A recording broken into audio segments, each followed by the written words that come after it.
This is a Fox News Alert. I'm Brett Baer in Washington. We will have complete coverage of the southeast Texas flooding from Hurricane Harvey in just a moment. But first tonight, we begin with another missile launch from North Korea.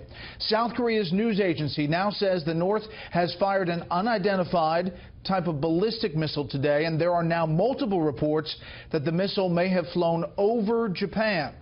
That is a major development.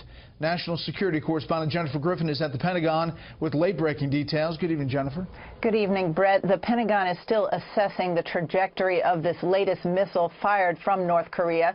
As you mentioned, Yonhap, South Korea's news agency, first reported within the last hour that the missile was fired somewhere close to Pyongyang, the capital of North Korea. It flew toward Japan. There are reports from the ground in Japan that it actually flew over northern Japan. The Missile Defense Agency here at the Pentagon put out a report suggesting that the missile had in fact flown over Japan. This is the 18th missile fired by North Korea since the start of the year and comes just days after President Trump warned North Korea not to do more. This is what he said at a rally on Tuesday. Kim Jong-un, I respect the fact that I believe he is starting to respect us. I respect that fact very much. Respect that fact.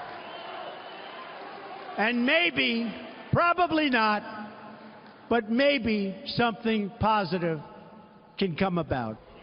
The timing of the missile being fired tonight coincides with the 10 days of military exercises between U.S. forces and South Korean forces. The North Korean diplomats at the UN tonight have complained and called for the UN Security Council to investigate those exercises. They claim that those are provocative exercises, that they are practice for an invasion. What's also notable about tonight's missile launch is that it comes also just days after Secretary of State Rex Tillerson had suggested that UN sanctions had changed Kim Jong-un's behavior. Here's what he said.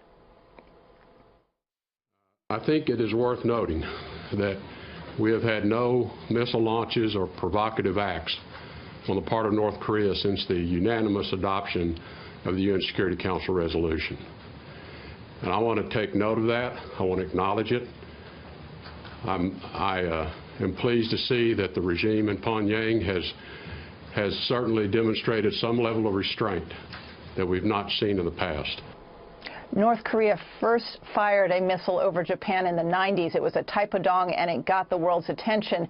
If, in fact, the Pentagon can confirm that the missile flew over Japan, this would be the third time that they've done so and will likely elicit a very strong response from the White House. Back to you, Brett. We'll head back for any breaking details. Jennifer Griffin live at the Pentagon. Jennifer, thank you.